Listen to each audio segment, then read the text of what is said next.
يا أيها الذين آمنوا أطيعوا الله وأطيعوا الرسول ولا تبطلوا أعمالكم. الحمد لله نحمده ونستعينه ونؤمن به ونتوكل عليه ونعوذ بالله من شرور أنفسنا ومن سيئات أعمالنا. من يهده الله فلا مضل له ومن يضلله فلا هادي له، واشهد ان لا اله الا الله وحده لا شريك له، واشهد ان محمدا عبده ورسوله. اما بعد، اعوذ بالله من الشيطان الرجيم. بسم الله الرحمن الرحيم. يا أيها الذين آمنوا اتقوا الله حق تقاته ولا تموتن إلا وأنتم مسلمون. يا أيها الناس اتقوا ربكم الذي خلقكم من نفس واحدة وخلق منها زوجها وبث منهما رجالا كثيرا ونساء. واتقوا الله الذي تساءلون به والأرحام إن الله كان عليكم رقيبا. يا أيها الذين آمنوا اتقوا الله وقولوا قولا سديدا يصلح لكم أعمالكم ويغفر لكم ذنوبكم، ومن يطع الله ورسوله فقد فاز فوزا عظيما. قال الله تبارك وتعالى: يوم لا ينفع مال ولا بنون إلا من أتى الله بقلب سليم. قال رسول الله صلى الله عليه وسلم: إن الله لا ينظر إلى صوركم ولا إلى أجسامكم ولكن ينظر إلى قلوبكم وأعمالكم. وقال رسول الله صلى الله عليه وسلم: ألا وإن في الجسد مضغة إذا صلحت صلح الجسد كله وإذا فسدت فسد الجسد كله ألا وهي القلب. الحديث كما قال رسول الله صلی اللہ علیہ وسلم. تمام تعریف رب قسم کی بڑائی اور کبریائی، ہر ظاہری اور باطنی نعمت اسے ایک اللہ رب العالمین کی جانب سے ہے، جو اللہ رب العالمین ساری کائنات کا اکیلا خالق، اکیلا مالک، اکیلا رازق اور اکیلا حقیقی معبود ہے. اس کے سوا کوئی ذات عبادت کے لائق نہیں ہے. بڑی عظیم اس کی شان ہے، پیارے اس کے نام ہیں، بے عیب و بلند و بالا اس کی صفات ہیں. وہ اپنی ذات میں، اپنے اسماء و صفات میں، اپنے افعال میں اکیلا ہے. جو اس کا ہوا وہ اس کا ہوا، جو اس کا نہ ہوا وہ اس کا نہ ہوا. سبحان اللہ ما عظم شان، سبحان اللہ ما عظم شان، سبحان اللہ و بحمدہ سبحان اللہ العظیم. صلاۃ و سلام اس کے بعد ان گنت بے شمار لامحدود ہمیشہ اللہ کے آخری نبی، امام المرسلین، خاتم الانبیاء، محمد الرسول اللہ صلی اللہ علیہ وسلم کی ذات گرامی پر، جن کو اللہ تعالیٰ نے رحمت للعالمین، خاتم الانبیاء، اسوہ حسنہ، امام المرسلین بنا کر مبعوث فرمایا، جن کی اطاعت اور فرمانبرداری سے انسان کو جنت ملتی ہے، جن کی نافرمانی سے انسان اللہ کے عذاب کا شکار ہوتا ہے. اللہم صلی علی محمد وعلی آل محمد كما صليت على إبراهيم وعلى آل إبراهيم إنك حميد مجيد. اللهم بارك على محمد وعلى آل محمد كما باركت على إبراهيم وعلى آل إبراهيم إنك حميد مجيد. معزز حاضرین جمعہ، پردہ نشین اسلامی ماں اور بہنوں، اللہ تبارک و تعالیٰ نے انسان کو پیدا کیا، اشرف المخلوقات بنایا. ہر مخلوق کا اللہ ہی خالق ہے، ہر چیز کو اللہ نے پیدا کیا ہے. اللہ نے فرمایا اللہ خالق کل شیء، اللہ تعالی ہر چیز کا پیدا کرنے والا ہے. تمام مخلوقات میں سب سے بڑی مخلوق، تمام مخلوقات میں سب سے خوبصورت مخلوق، سب سے اچھی مخلوق اللہ نے انسان کو بنائی. اور اللہ نے اپنی اس مخلوق انسان کو عزت دی.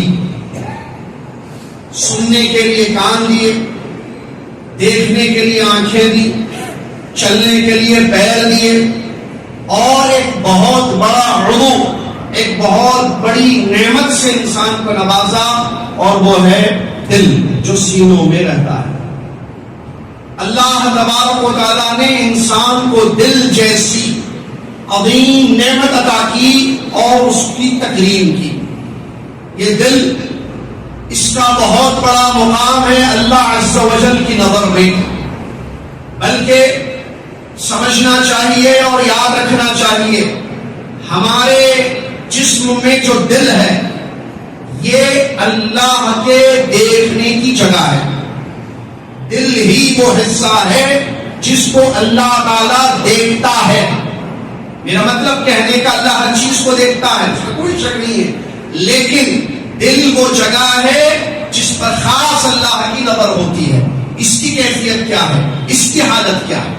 پیارے نبی صلی اللہ علیہ وسلم نے ارشاد فرمایا ان اللہ لا ينظر الى صوركم ولا الى اجسامكم ولكن ينظر الى قلوبكم وَإِلَىٰ أَعْمَالِكُمْ. نبی صلی اللہ علیہ وسلم فرماتے اس حدیث میں، بے شک اللہ تعالیٰ تمہارے جسموں کو نہیں دیکھتا، اللہ تعالیٰ تمہاری شکل و صورت کو نہیں دیکھتا، اللہ تعالیٰ تمہاری صورتوں کو، تمہارے جسموں کو نہیں دیکھتا، بلکہ اللہ تبارک و تعالیٰ تمہارے دلوں کو دیکھتا ہے اور تمہارے اعمال کو دیکھتا ہے. معلوم ہوا اس حدیث شریف سے کہ اللہ کی نظر کی جگہ ہے دل، اور یہ دل جسم کا بڑا اہم ترین حصہ ہے. اتنا اہم ہے، اتنا اہم ہے کہ اگر یہ ایک صحیح ہو جائے انسان کے سارے اعضاء، پورا جسم صحیح ہو. اور اگر اس ایک حصے میں بگاڑ پیدا ہو جائے، بیمار ہو جائے، مردہ ہو جائے، تو پھر سارے اعضاء پر اس کا اثر پڑتا ہے.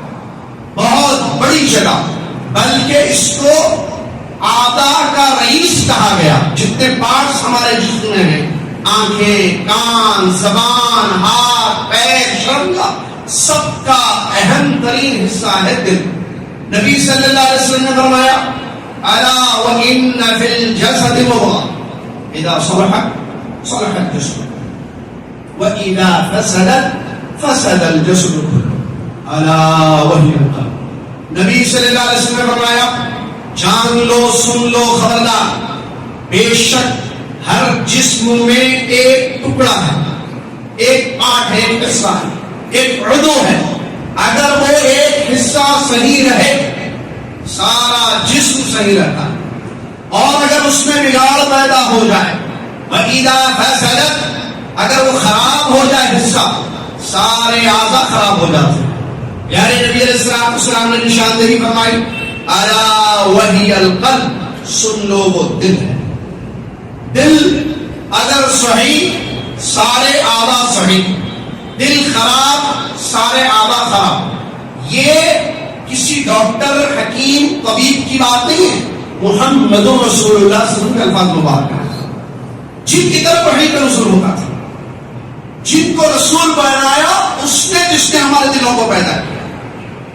وہ فرماتے ہیں کہ یہ صحیح تو سارا جسم صحیح. اس کا مطلب اگر دل صحیح ہوگا تو پھر نگاہیں صحیح کام کریں، زبان کا استعمال صحیح ہوگا، ہاتھ صحیح جگہ جائیں گے، پیروں سے چل کر انسان صحیح جگہ جائے گا، شرمگاہوں کا استعمال صحیح جگہ ہوگا. اور اگر یہ دل بگڑ جائے، یہ خراب ہو جائے، تو پھر ایسی صورت میں سارے اعضاء خراب ہو جائیں. بڑی عجیب بات ہے، انسان اس چیز کی طرف توجہ نہیں دیتا ہے. ظاہر باطن دو چیزیں ہماری زندگی میں ہیں. ایک میرے اور آپ کا ظاہر ہے، میرا اور آپ کا ظاہر ہے. ایک میرا اور آپ کا باطن ہے. ہم عام طور پر دیکھتے ہیں، میں اور آپ، اللہ ہم سب کو ہدایت دے، آمین یا رب العالمین، ہم اپنے ظاہر کو جس کی اتنی اہمیت نہیں ہے جتنی باطن کی ہے. ہمارا ظاہر ہمارا باطن، دوسروں کی بات نہیں کر رہا. عبداللہ کا ظاہر عبداللہ کا باطن، فاطمہ کا ظاہر فاطمہ کا باطن. عام طور پر ہم اپنے ظاہر کو اچھا بنانے، اچھا رکھنے کی کوشش کرتے ہیں اور اپنا ہی باطن ہم خراب کر لیتے ہیں.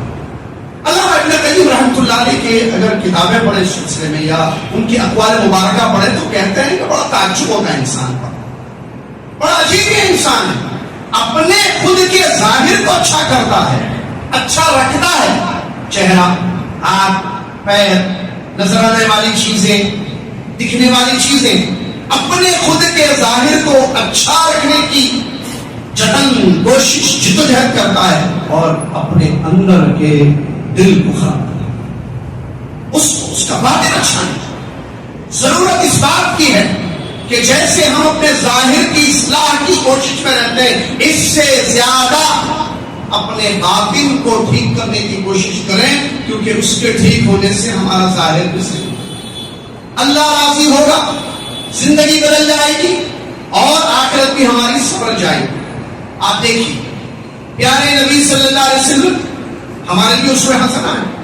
آپ کے اصحاب کرام رضی اللہ عنہم اجمعین ہمارے لیے نمونہ ہیں. ان کا منہج، ان کا طریقہ عبادت، ان کا طرز حیات ہمارے لیے مشعل راہ ہے، کیونکہ وہ شاگرد تھے محمد رسول اللہ صلی اللہ علیہ وسلم. نبی صلی اللہ علیہ وسلم کی زندگی کا مطالعہ کریں. پیارے نبی صلی اللہ علیہ وسلم جو ہم سب کے لیے اسوہ حسنہ ہیں، جیسا کہ اللہ نے فرمایا لقد کان لکم فی رسول اللہ اسوہ حسنہ، تمہارے لیے اے لوگوں پیارے نبی صلی اللہ علیہ وسلم کی زندگی بہترین اسوہ ہے. تو آئیے ہم نبی صلی اللہ علیہ وسلم کی سیرت کا مطالعہ کریں.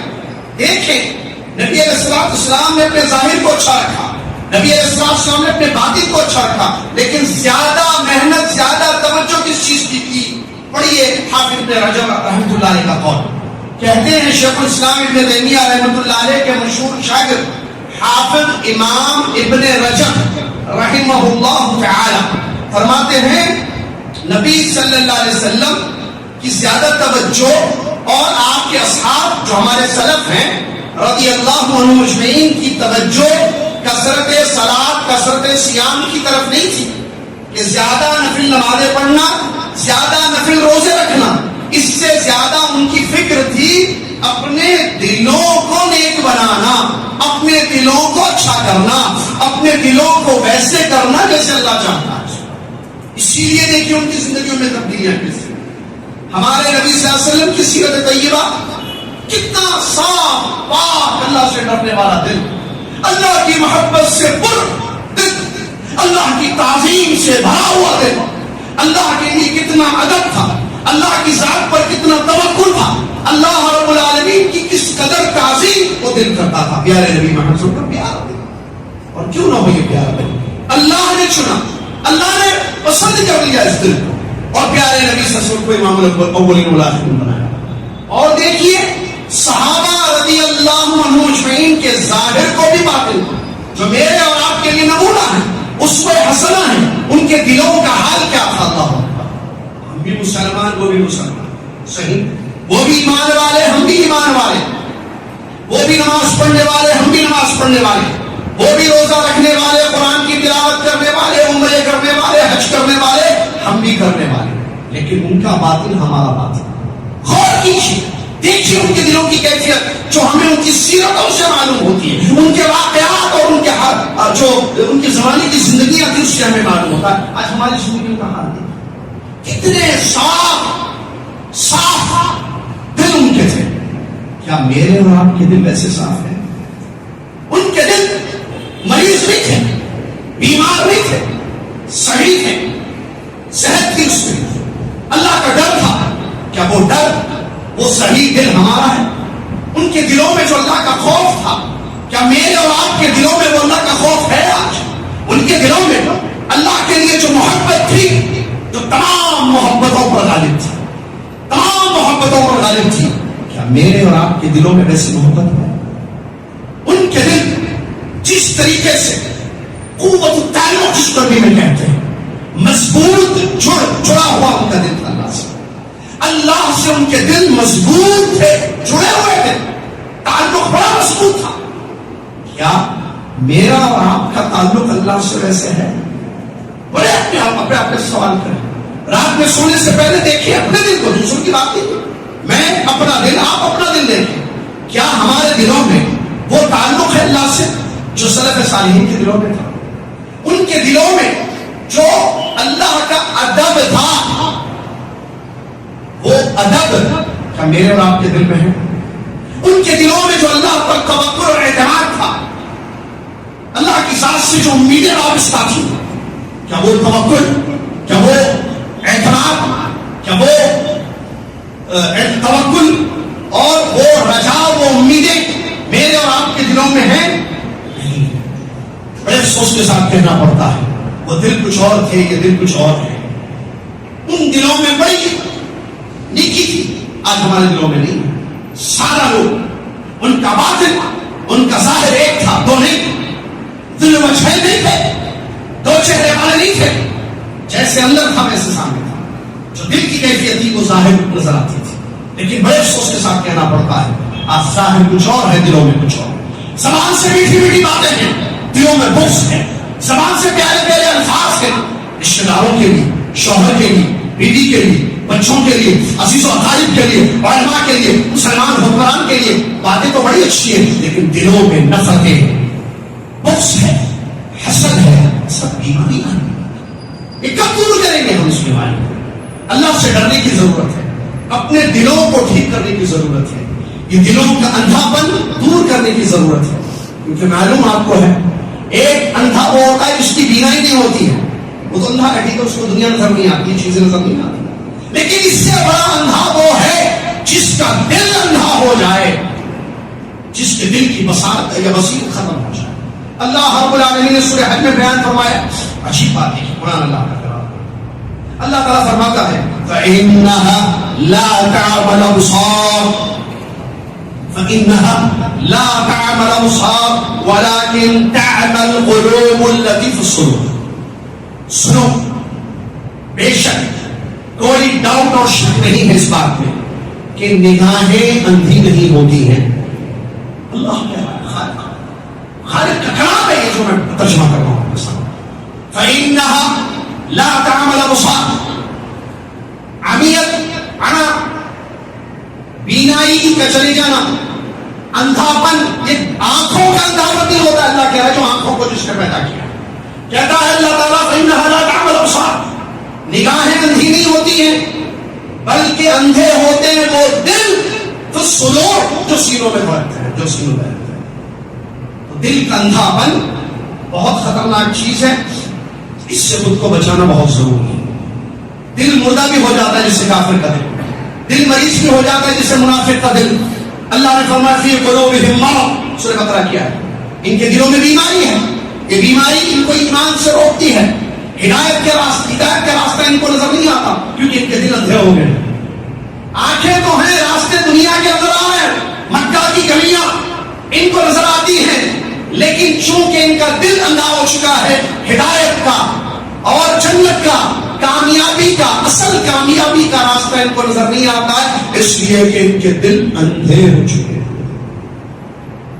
یہ دل کا اندھاپن، یہ تو کافر کا دل ہے۔ اسی طریقے سے مومن وہ صحیح ہوتا ہے اور بیمار بھی ہوتا ہے، دل میں بیماریاں آ جاتی ہیں، جیسے حسد، بغض، نفرت، عداوت، غیر اللہ سے تعلق، غیر اللہ سے محبت، غیر اللہ کا ادب زیادہ، غیر اللہ کی تعظیم زیادہ، یہ سب بیماریاں دل کی۔ اگر مومن نے اپنی اس بیماری کو دور کرتے ہوئے اپنے دل کو سالم نہیں کیا، بچایا نہیں، تو پھر ایسی صورت میں اس کا نقصان ہوگا۔ کیوں؟ اس لیے کہ قیامت کا دن جو حساب و جزا کا دن ہے، جزا و سزا کا دن ہے، جس دن پر میرا اور آپ کا ایمان اور یقین ہے. اس دن وہی دل والے کامیاب ہوں گے جن کے دل بچے ہوئے ہوں گے، سلامت سے ہوں گے، نجات پائیں گے ایسے دل والے. اور یہ حقیقت ہے جس کو قرآن نے بیان کیا. اللہ رب العالمین ارشاد فرماتا ہے ابراہیم خلیل اللہ علیہ السلام کی زبان مبارک، جو انہوں نے اللہ سے دعا کی، فرمایا وَلَا تُخْزِنِي يَوْمَ يُبْعَثُونَ، اے اللہ جس دن سارے لوگ اٹھائے جائیں گے، جو قیامت کا دن برپا ہوگا، اللہ اس دن مجھ کو رسوا نہ کریو. وَلَا تُخْزِنِي يَوْمَ يُبْعَثُونَ، اللہ تعالیٰ قیامت والے دن مجھ کو ذلیل نہ کرنا، مجھ کو رسوا نہ کرنا.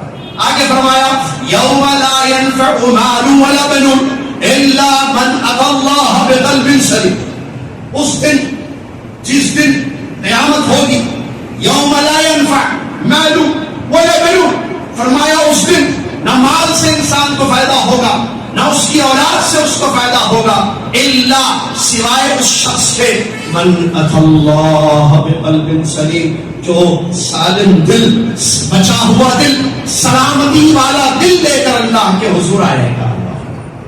اگر میں اور آپ قلب سلیم لے کر اللہ کے پاس جائیں گے ہمیں فائدہ ہوگا. اگر قلب مریض، بیمار دل، مردہ دل لے کر انسان اللہ کے پاس جائے گا اس کو کوئی فائدہ نہیں ہوگا. لہذا بہت ضروری ہے اس طرف توجہ دینا کہ میں اور آپ کیسے اپنے دل کو سلامتی والا دل بنائیں گے. صاحب بات ہے، جب اس کی اتنی زیادہ اہمیت ہے، اللہ اس کو اصل دیکھتا ہے اور یہ ہمارا باطن ہے. اس کے ٹھیک ہونے سے ساری چیزیں ٹھیک ہوں گی، اس کے بگڑنے سے ساری چیزیں بگڑیں گی. تو پھر اس کو ٹھیک رکھنا، سلامتی والا بنانا، قلب سلیم بنانا ضروری ہے. آئیے میں اور آپ معلوم کرتے ہیں سلف صالحین کے اقوال کی روشنی میں کہ میں اپنے دل کو، آپ اپنے دل کو قلب سلیم، سلامتی والا دل کیسے بنائیں گے. علامہ ابن قیم طبیب القلوب جن کا لقب بتایا گیا، شیخ الاسلام ابن تیمیہ رحمۃ اللہ علیہ کے مشہور شاگرد فرماتے ہیں وَلَا تَتِمُّ سَلَامَةُ الْقَلْبِ مُطْلَقًا حَتَّى يَسْلَمَ مِنْ خَمْسَةِ أَشْيَاء. کسی کا دل سلیم نہیں ہو سکتا، سلیم مطلب سلامتی والا، عام اردو میں بچا ہوا دل، قلب سلیم نہیں ہو سکتا جب تک کہ وہ 5 چیزوں سے سالم نہ رہے. 5 چیزوں سے جب تک کسی کا دل بچا ہوا نہیں ہے وہ بچ نہیں سکتا اللہ کی پکڑ سے، اللہ کی عذاب سے، وہ قلب سلیم نہیں کہلائے گا. آئیے کیا ہے وہ 5 چیزیں؟ سنتے ہیں، معلوم کرتے ہیں اور تلاش کرتے ہیں کہ یہ 5 چیزوں سے میرا آپ کا دل بچا ہوا ہے یا نہیں. نمبر 1 شرک، تو توحید کے منافق. الحمدللہ اللہ کے فضل و کرم سے میں اور آپ شرک جیسے خبیث عمل سے بچے ہوئے، ہمارا دل سے بچا ہوا ہے. نمبر 1 شرک ہے جس سے دل کا بچا رہنا بہت ضروری ہے. نمبر 2 بدعت ہے جو سنت کی مخالفت ہوتی ہے، اس سے بھی میرا اور آپ کا دل بچا رہنا ضروری ہے. نمبر 3 شہوت، نفسانی خواہشات، نفسانی شہوت ہے. یہ شہوت کا مطلب کیا؟ جو اللہ کے احکام کے مخالف نہ ہو. اللہ کے احکام، نماز پڑھو، روزہ رکھو، سچ بولو، ایمانداری کرو، وعدہ پورا کرو، حقوق ادا کرو، اوامر ہے نا اللہ کا آرڈر. وہ شہوت کہتے ہیں اس چیز کو جو احکام کی مخالفت کرواتی ہے، اس کو کہتے ہیں شہوت. کیا اس شہوت سے، جس شہوت میں مبتلا انسان اللہ کے احکام کی پابندی نہیں کر رہا ہے، کیا اس سے بچا ہوا ہے میرا اور آپ کا دل؟ تیسری. نمبر 4 غفلت، جو اللہ کے ذکر کی مخالف ہوتی ہے، اللہ کی یاد سے، اللہ کی عبادتوں سے. غفلت والا دل یہ بھی دل کی بیماری ہے، اس سے بھی بچا رہنا ضروری ہے. غفلت نہ ہو، انسان غافل نہ ہو کہ صبح اٹھتا ہے تو اللہ یاد نہیں، بازار جاتا ہے تو اللہ یاد نہیں، گھر میں اللہ یاد نہیں، فون ہاتھ میں لیتا ہے، فیس بک کھولتا ہے، واٹس ایپ کھولتا ہے، اللہ یاد نہیں، اللہ کو بھول گیا، اللہ کے ذکر سے غافل ہے. صبح اٹھتا ہے تو نہ دعائیں پڑھتا ہے، شام ہوتی ہے تو نہ دعائیں پڑھتا ہے، بازار میں جاتا ہے تو اللہ کا ذکر کرتا ہے. اس کے ذکر، اللہ کے ذکر سے اس کی زبان خالی ہے، اس کی زندگی غفلت والی زندگی ہے، تو یہ غفلت انسان کے دل کو برباد کر دیتی ہے۔ اس سے بھی بچا رہنا بہت ضروری ہے۔ نمبر 4، نمبر 5، نفسانی خواہشات جو اخلاص کے منافی ہیں۔ یہ 5 چیزوں سے دل بچا رہنا بہت ضروری ہے۔ شرک سے بچا رہنا، بدعتوں سے بچا رہنا، اور شہوتوں سے بچا رہنا، اور غفلتوں سے دل بچا رہنا، اور نفسانی اتباع یا نفس کی بری خواہشوں سے دل کا بچا رہنا ضروری ہے، تاکہ یہ دل قلب سلیم ہو۔ اب آئیے میں اور آپ اپنی زندگیوں میں دیکھیں، شرک ہے تو چھوڑ دیجیے، توبہ کر لیجیے، توبہ کا دروازہ کھلا ہے۔ بدعتیں تو نہیں ہو رہی ہیں زندگیوں میں، تو بدعتوں سے اپنے آپ کو بچا لیجیے۔ نمبر 3، شہوت والی زندگی تو نہیں گزار رہے کہ اللہ کے احکام ہمیں پتہ ہے، نماز واجب ہے ہمیں معلوم ہے، حلال کمانا واجب ہے ہمیں معلوم ہے، اللہ کے اوامر، اللہ کے احکام ہمیں معلوم ہے، لیکن ہم شہوت میں بڑھ کر اللہ کے احکام کی مخالفت تو نہیں کر رہے۔ اگر کر رہے ہیں تو توبہ توبہ توبہ بچنا ضروری ہے تاکہ دل سلیم رہے۔ نمبر 4، غفلت کی زندگی تو نہیں ہے کہ خطبہ جمعہ میں اثر ہو رہا ہے، خطبہ سننے تک، مسجد میں رہنے تک تو اللہ کی یاد ہے، مسجد سے باہر قدم نکلتے ہی غفلت کی زندگی شروع۔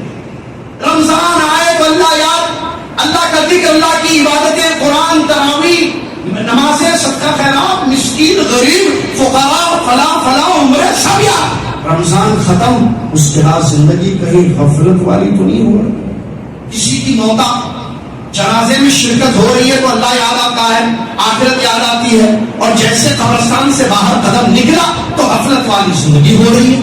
بات کاروبار کی ہو، لین دین کی ہو، معاملات کی ہو، تو وہاں اللہ یاد نہیں آتا ہے، غفلت والی زندگی گزار رہے ہیں۔ ایسے تو نہیں ہے، اگر ہے تو توبہ کیجیے، ورنہ پچھتائیں گے، کیونکہ یہ قلب سلیم نہیں ہوگا۔ اسی طریقے سے نفسانی خواہشات کی اتباع، جو دل بولے وہ کرنا۔ دل کہتا ہے فلم دیکھو، دل کہتا ہے ریلز دیکھو، دل کہتا ہے ڈرامے دیکھو، سیریلز دیکھو، اپنے نفس کے غلام ہم بن گئے۔ جیسے جیسے نفس کہتا ہے ویسے ویسے ہم کرتے ہیں، جبکہ ہونا یہ چاہیے اللہ جیسے جیسے کہے، اللہ جو کہے، اللہ جو دیکھنا چاہے، اللہ جو سننا چاہے، اللہ کے جو احکام ہیں اس پر ہم عمل کرنے کے بجائے، اور اللہ کے بندے حقیقی عبداللہ بن کر زندگی گزارنے کے بجائے ہم جو ہے نفس کے غلام بن گئے۔ افرأیت، اللہ نے فرمایا افرأیت من اتخذ الہہ ہوا، کیا آپ جانتے ہیں اس کے بارے میں جس نے اپنی نفس کی خواہشات کو اپنا معبود بنا لیا؟ لیکن الفقہ کے قرآن افرأیت من اتخذ الہہ ہوا، جس نے ہوا، عربی میں ہوا کہتے ہیں نفسانی خواہشات، نفسانی خواہشات کا وہ عابد بن گیا، اس نے نفسانی خواہشات کو معبود کا مقام دے دیا کہ اس کی نفس کی عبادت کرنے لگا، جیسے جیسے دل بولتا ہے ویسے ویسے وہ زندگی گزار رہا ہے۔ یہ اس نے اپنے نفس کو معبود کا الہ کا مقام دے دیا، جبکہ حکم یہ نہیں ہے، حکم یہ ہے کہ ایک اللہ کی عبادت ہے۔ لہذا بہت ضروری ہے اس طرف ہم توجہ دیں اور اس کا خیال رکھیں کہ کیا میرا اور آپ کا دل قلب سلیم ہے یا نہیں ہے۔ اگر ہم نے اس کی طرف توجہ نہیں دی، اپنے دل کو بیماریوں سے اور ان خرابیوں سے نہیں بچایا، تو کل قیامت والے دن ہمیں خسارہ ہوگا، نقصان ہوگا۔ اس طرف خاص توجہ دینی ہے، اس کا خاص خیال رکھنا ہے۔ آپ دیکھیے ہمارے نبی صلی اللہ علیہ وسلم نے جو تعلیمات دی، اصلاح قلب کے، باطن کی اصلاح، اپنا تزکیہ کرنا، اپنی اصلاح کرنا، اللہ کے نبی صلی اللہ علیہ وسلم نے تعلیمات دی۔ آپ کی حدیث مبارکہ ہیں، آپ صلی اللہ علیہ وسلم کی بہت سارے اوامر ہیں جس کا پاس و لحاظ سلف صالحین کیا کرتے تھے، لیکن بڑے افسوس کے ساتھ کہنا پڑتا ہے آج ہماری زندگیوں میں اس کا پاس و لحاظ نہیں ہے، نہ نفس کا تزکیہ ہے، نہ دلوں کو ٹھیک کرنے کی کوشش ہے۔ ہمیشہ ہم دوسروں کی معاملے میں پڑے رہتے ہیں، اس نے کیا کیا، فلاں شیخ نے کیا کیا، وہ سعودی کے حاکم نے، بادشاہ نے کیا کیا کیا، جدہ میں کیا ہو رہا ہے، سعودیہ میں کیا ہو رہا ہے، فلاں جگہ فلسطین میں مسلمانوں کی حالات ہیں۔ ہر جگہ اپنے معاملے ہیں۔ اس میں سوال یہ ہے آپ نے اپنے بارے میں کیا سوچا، آپ نے اپنی اصلاح کرنے کی، میں نے اپنی اصلاح کرنے کی کیا کوشش۔ ہمارا حال یہ ہے کہ ہمارا دل بیمار ہو چکا ہے، ہمارے دل کی ہمیں اصلاح کی فکر نہیں ہے، اور ہم بات بنگلور میں بیٹھ کر ریاض، مکہ مکرمہ، غزہ کی باتیں کرتے ہیں۔ میں یہ نہیں کہہ رہا ہوں کہ مسلمانوں کی تکلیف ہماری تکلیف نہیں ہے، بات صحیح ہے، لیکن سوال یہ پیدا ہوتا ہے اصلاح کا جہاں تک معاملہ ہے، اپنے آپ کو ٹھیک کرنے کا جہاں تک معاملہ معاملہ ہے، جو وقت کی ضرورت ہے تاکہ دشمنوں کی چالوں سے ہم محفوظ رکھیں، اللہ کی رضا ہمیں حاصل ہو سکے، اللہ کی حقیقی مدد ہماری زندگی میں آ سکے، اس کے لیے کیا جتن ہو رہی ہے، اس کے لیے کتنی کوشش ہو رہی ہے، اس کے لیے کتنی فکر ہم کر رہے ہیں. ہر شخص اپنے سے اپنا جائزہ لے، اپنا محاسبہ کرے، دیکھے کہ وہ کیا کر رہا ہے، کیا اس کا دل صاف ہے، اچھا ہے. بیماریوں سے، جو بیماریاں دل کی خطرناک بیماریاں ہوتی ہیں، آپ جانتے ہیں سب سے بڑی چیز اعمال کے قبولیت کے لیے کیا ہے؟ اخلاص. اخلاص ہے. امام بخاری رحمۃ اللہ نے ایسی پہلی حدیث نہیں ذکر کی، انما الاعمال بالنیات. آپ جانتے ہیں کوئی بھی عمل انسان کا کب قبول ہوتا ہے؟ جب اس میں دو شرطیں پائی جائیں. نمبر 1 اخلاص، نمبر 2 اتباع. اخلاص کا تعلق دل سے ہے، اتباع کا تعلق ظاہر سے ہے. باطن اور ظاہر دونوں سے. اگر دلوں میں اخلاص نہیں ہے، میں خطبہ دے رہا ہوں تاکہ آپ کی تعریف ملے، میں نمازیں پڑھ رہا ہوں، میں عمرے کر رہا ہوں، حج کر رہا ہوں تاکہ آپ میری واہ کریں، تو پھر اخلاص کا میرا عمل تو ضائع ہو گیا. دلوں میں اخلاص ہوگا. انما الاعمال بالنیات وانما لكل امرئ ما نوى. مشہور حدیث امام بخاری رحمۃ اللہ نے حدیث کی اس کی اہمیت ہے. یہ سب سے زیادہ ضروری چیز ہے کہ اپنے باطن کو ٹھیک کرنا. اس کے لیے توجہ دیں، اس کے لیے ہم خیال کریں کہ کیا ہمارے دلوں میں اخلاص ہے، کیا ہمارے دل صاف ہے، کیا ہمارے دل سلیم ہے، تو ٹھیک ہے، ورنہ اس کی فکر کرنے کی ضرورت ہے. اللہ تعالیٰ مجھے اور آپ کو اس کی توفیق عطا فرمائے. اللہ سے دعا ہے اللہ تعالیٰ ہمارے باطن کی اصلاح کی خاص جتن کرنے کی کوشش کرنے کی ہم سب کو توفیق عطا فرمائے. آمین وآخر الحمد للہ رب العالمین.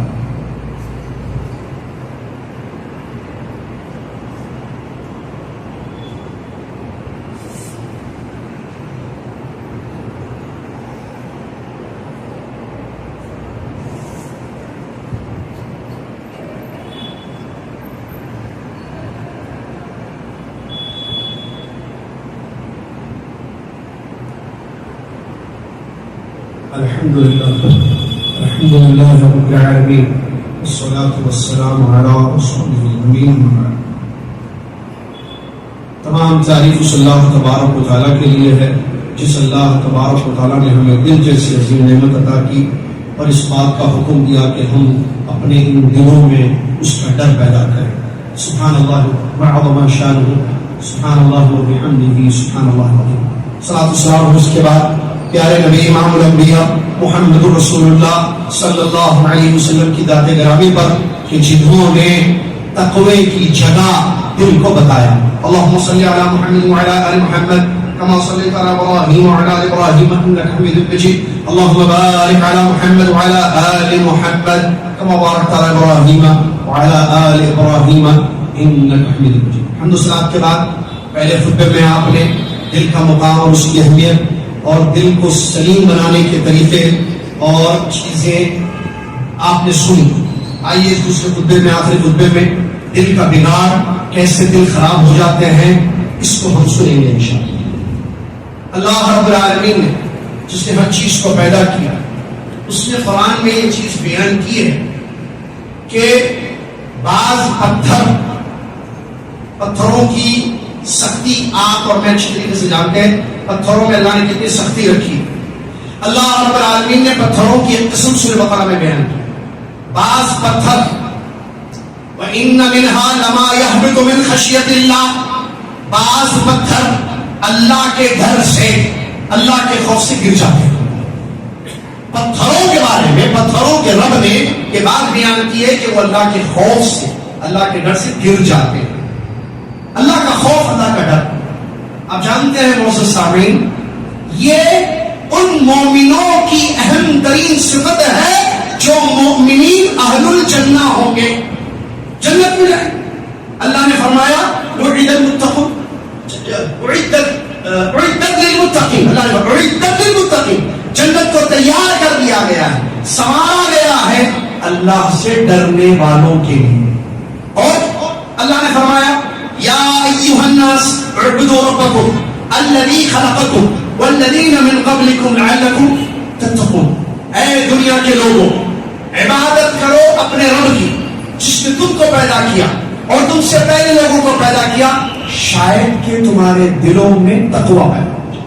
اس آیت سے اور دیگر آیتوں سے علماء اکرام نے یہ بات بیان فرمائی کہ عبادت جس کے لیے اللہ نے مجھ کو اور آپ کو پیدا کیا.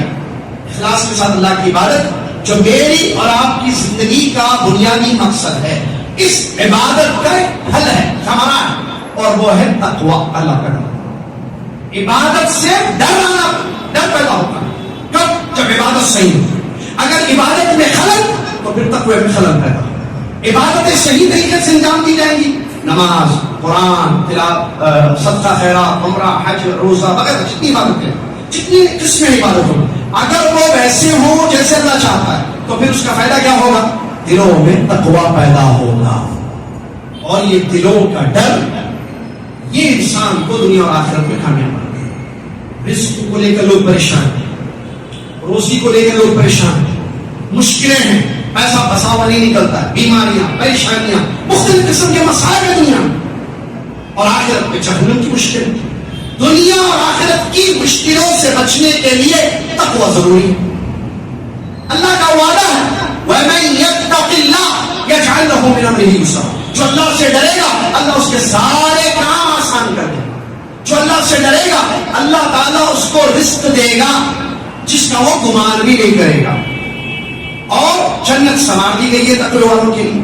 اب تقویٰ کہاں ہوتا ہے بھائی؟ آنکھ میں نہیں, آنکھ تو دیکھتی ہے, ہاتھوں میں ہوتا اللہ کا ڈر, پیروں میں ہوتا اللہ کا ڈر, زبان پر ہوتا اللہ کا ڈر نہیں. پیارے نبی صلی اللہ علیہ وسلم التقویٰ ہاہنا 3 مرتبہ اپنے سینے کی طرف, اپنے دل کی طرف اشارہ کرتے ہوئے فرمایا ڈر دل میں ہوتا ہے, ڈر دل میں ہوتا ہے, ڈر. اگر دل اللہ سے ڈر جائے تو زندگی بچ جائے. اگر دل اللہ سے ڈر جائے آنکھیں حرام نہیں دیکھیں, گانے بجانے سیریلز ڈرامے نہیں دیکھیں گی. اگر دلوں میں اللہ کا ڈر پیدا ہوگا, زبان کا استعمال اللہ کی رضا کے لیے ہوگا. گالی, جھوٹ, غیبتیں, فحش کرامی یا فساد پھیلانے والے جملے زبانوں سے ادا نہیں ہوں گے. جب اس زبان کے اندر ایک جسم میں جو دل ہے اس دل میں اللہ کا ڈر پیدا ہوگا. ضرورت اس بات کی ہے کہ ہم اس پر توجہ دیں اور اپنے دلوں میں اللہ کا ڈر پیدا کریں. اور دوسری ضروری چیز ہے اس دل کو اللہ سے جوڑنا بہت ضروری ہے. دیکھیے ابھی میں ہم سب ابھی ہے دل ہے نا ہمارا, تھوڑی دیر کے لیے سوچیے یہ جو دل ہے میرا, یہ اس کا تعلق سب سے زیادہ کس سے؟ یہ تعلق سب چیزوں سے ہوتا ہے. دل سے تعلق, کاروبار سے تعلق, بچوں سے تعلق, رشتہ داروں سے تعلق, مسجد سے دل جڑا ہوا ہے, چیزوں سے دل جڑا ہوا ہے, چیزوں سے, کپڑوں سے دل, بہت ساری چیزوں سے دل کا تعلق ہوتا ہے. سوال یہ ہے سب سے زیادہ تعلق میرے اور آپ کے دل کا کس چیز سے؟ اگر اللہ سے تعلق زیادہ ہے تو کامیاب ہے سب. مسئلہ کیا ہوا, پریشانی کہاں سے شروع ہوئی؟ جب ہمارا دل غیر اللہ سے زیادہ جڑ گیا, اللہ سے کم, غیر سے زیادہ. کسی کا دل بیوی سے زیادہ جڑا ہوا ہے, ہمیشہ اس کی فکر میں رہتا ہے بیگم کو خوش رکھنا, بیگم کو خوش رکھنا, بیگم کو کیا کروں, کیا بولوں, کیا لاؤں, کیا چھوڑوں, کہاں لے جاؤں, کیا کروں, بیگم خوش, بیگم خوش, بیگم خوش. بعض لوگوں کا دل کاروبار سے جڑا, پیسے کتنے ڈالنا, کیا کرنا, کیسے جو ہے کاروبار کو بڑھانا, بزنس کو کیسے ترقی دینا, پورا دل کا اپنی تجارت, اپنے کاروبار, اپنے بزنس سے جڑا ہوا ہے. صبح شام اسی کی فکر, سوچ, میٹنگیں, گفتگو ہوتی ہے. بعض لوگوں کا دل شہرت, پاپولرٹی سے جڑا ہوا ہے, مشہور کیسا ہو جاؤں, تقریریں کیسی اچھی کروں, کیسے فین فالوئنگ میری زیادہ ہو, کرسی کیسے, شہرت کیسے ملی, کیسے ملے, تو ان کا دل اسی سے جڑا رہتا ہے. اسی کے لیے پوری زندگی میں کوششیں ہوتی ہیں. بعض لوگوں کا دل کرسی سے جڑا رہتا ہے. کرسی معلوم ہے یہ کرسی نہیں جس پہ لوگ بیٹھ کر نماز پڑھتے ہیں, کرسی دوسری ہوتی ہے. منصب جس کا امیر, بڑا, ناظم, ذمہ دار, ان کا دل اللہ معاف فرمائے ایسے دلوں سے سب جو خیر کا شکر ہے کرسی سے جڑا ہوا ہے. مجھے بڑا بناؤ, مجھے کرسی دو, مجھے منصب دو, دل ان کا کرسی سے جڑا ہوا ہے. اب اس کرسی کو پانے کے لیے ہر کوشش, ہر محنت, ہر جتن, ہر ایک کو خوش کرنے کی کوشش. یہ سب غلط ہے. صحیح کیا ہے؟ دل کو اللہ سے جڑا. یہ جو دل ہے نا اس کا تعلق اللہ سے. اگر یہ دل اللہ سے جڑ جائے تو پھر ہوگا کیا؟ بیوی کے معاملے میں اللہ سے ڈرے گا, بیوی کے حقوق ادا کرے گا, بیوی کو وہ دے گا جو اس کا حق رکھتی ہے. اگر بیگم کا دل, عورتوں کا دل اللہ سے جڑ جائے, اللہ سے مضبوط ہو ان کا دل, تو وہ شوہر کی اطاعت کرے گی, یہ نہیں کہے گی کہ ان کی ہر بات ماننا واجب ہے کیا مجھ پر. اگر دل اللہ سے جڑے گا, کاروبار میں حلال و حرام کی تفریق کرے گا. اگر دل اللہ سے جڑے گا, کرسی کی خواہشیں نہیں ہوں گی, اگر بٹھا دیا جائے تو اللہ سے ڈرتے تو اس کا حق ادا کرے گا. اگر دل اللہ سے جڑ جائے تو پھر شہرت کا بھوکا نہیں ہوگا, پیاسا نہیں ہوگا. جب لوگ تعریفیں کریں گے تو اللہ سے دعائیں کرے گا, اللہم لا تؤاخذنی بما یقولون واجعلنی خیرا مما یظنون واغفر لی ما لا یعلمون, جیسے کہ ابو بکر صدیق رضی اللہ عنہ نے فرمایا, اے اللہ یہ میری تعریفیں کر رہے ہیں, اے اللہ یہ جو مجھے اچھا سمجھتے ہیں اس سے اچھا مجھ کو بنا, اور جو نہیں جانتے میرے بارے میں یہ اللہ تو اس کو معاف فرما دے. جب دل اللہ سے جڑ جائے, ضروری ہے اس دل کو اللہ سے جوڑنا, بلکہ وہ زیادہ جوڑ ہونا چاہیے. اسی طریقے سے دوسری چیز محبتیں ہوتی ہیں, بیوی سے محبت, چیزوں سے محبت بہت ساری, لیکن اللہ کی محبت تمام محبتوں پر, ابن قیم رحمۃ اللہ فرماتے ہیں اللہ کی محبت تمام محبتوں پر غالب ہونا ضروری ہے. والذین آمنوا, قرآن کیا تھا, والذین آمنوا اشد حبا للہ, جو ایمان والے لوگ ہیں وہ سب سے زیادہ اللہ سے محبت کرتے ہیں. اللہ کی محبت پر کسی کی محبت کو غالب نہیں ہونا چاہیے. اللہ کی محبت سب سے زیادہ, جب اللہ کی محبت دل میں سب سے زیادہ ہوگی تو اللہ کو راضی کرنے کی سب سے زیادہ کوشش کرے گا. بیوی اگر ایسی بات کا مطالبہ کرتی جس میں اللہ ناراض ہے تو پھر بیوی کی بات نہیں مانے گا, کیونکہ اللہ کی محبت زیادہ ہے. کہے گا نہیں بیگم یہ نہیں مانتا ہوں, ایسی بات بولو کہ شریعت میں جس کی اجازت کی گئی. باقی تمام مثالیں آپ کے ساتھ, یہ بہت زیادہ ضروری ہے. آخری بات, جیسے لوہے کو زنگ لگتا ہے, آپ کو پتا لوہا زنگ آلود ہو جاتا ہے, ویسے ہی دلوں میں بھی زنگ لگتا ہے. کیسے زنگ لگتا ہے, کیسے زنگ کو دور کیا جائے گا؟ آخری بات, زنگ لگتا ہے دو چیزوں کی وجہ سے. دلوں کو, لوہے کو کیسے زنگ لگتا ہے مجھے نہیں پتا, لیکن میں نے زنگ لگتا ہوا دیکھا ہے. اس کی کیا ریزنس ہوتے ہیں, کیا پانی کی زیادہ پڑنے کی وجہ سے, یا اللہ عالم کس چیز کی وجہ سے, آپ لوگ زیادہ سمجھ سکتے ہیں, یا اس فیلڈ سے جن کا تعلق ہے وہ زیادہ سمجھتے ہیں. دلوں کا زنگ دو چیزوں کی وجہ سے پیدا ہوتا ہے. نمبر ایک غفلت والی زندگی, نمبر دو گناہوں کا ارتکاب. غفلت اور گناہ یہ دلوں میں زنگ پیدا کر دیتے ہیں, لہذا غفلت سے بھی بچنا اور گناہوں سے بھی بچنا بہت بہت ضروری ہے. اچھا, اگر کسی کو زنگ لگ گیا, غفلت والی زندگی گزر رہی ہے اور گناہوں میں پڑے ہوئے ہیں, تو علاج کیا ہے اس سے؟ علامہ ابن قیم رحمۃ اللہ فرماتے ہیں دو چیزیں, استغفار اور اللہ کا ذکر. توبہ استغفار کہ معافی مانگی, استغفار اس سے گناہ معاف ہو جائیں گے, زنگ ختم ہوگا, اور ذکر, اللہ کے ذکر میں زندگی گزاری, غفلت ختم ہو جائے گی اس سے جو کسی زندگی. اٹھیے تو اللہ کا نام لیجیے, فجر پڑھیے, گھر سے باہر نکلنے میں اللہ کا ذکر کیجیے, مارکیٹ میں جائیں تو یاد رکھیں اللہ نے کس چیز کو حلال کیا, کیا کروں, کیا بولوں جس سے اللہ راضی ہو, کیا کروں جس سے اللہ راضی ہو. تو ایسے اللہ کے ذکر میں زندگی گزرے گی تو وہ زنگ جو دلوں کو لگ چکا ہے وہ ختم ہوگا. اللہ تعالیٰ مجھے اور آپ کو سمجھنے کی توفیق. اللہ رب العالمین ہم سب کو اپنی اصلاح کرنے کی توفیق عطا فرمائے. اللہ مجھ سے دعا ہے کہ تو نے جو ہمارے سینوں میں دل رکھا ہے, اس دل کو اگر زنگ لگا ہے تو اللہ تعالیٰ اس زنگ کو دور فرما دے, اور اس کو دور کرنے میں تو ہماری مدد کر. اللہ تعالیٰ مسلمانوں کے جو ظاہر اچھے ہیں ان کے باطن کو اس سے زیادہ اچھا بنا دے. اللہ تعالیٰ ہم سب کو اپنا محاسبہ کرنے کی, اپنی اصلاح کرنے کی توفیق عطا فرمائے. آمین. ان اللہ و ملائکتہ یصلون علی النبی یا ایھا الذین آمنوا صلوا علیہ وسلموا تسلیما. اللهم صل على محمد وعلى آل محمد كما صليت على إبراهيم وعلى آل إبراهيم إنك حميد مجيد. اللهم بارك على محمد وعلى آل محمد كما باركت على إبراهيم وعلى آل إبراهيم إنك حميد مجيد. إن الله يأمر بالعدل والإحسان وإيتاء ذي القربى وينهى عن الفحشاء والمنكر والبغي يعظكم لعلكم تذكرون. اذكروا الله يذكركم وادعوه يستجب لكم ولذكر الله أولى وأكبر والله يعلم ما تفعلون.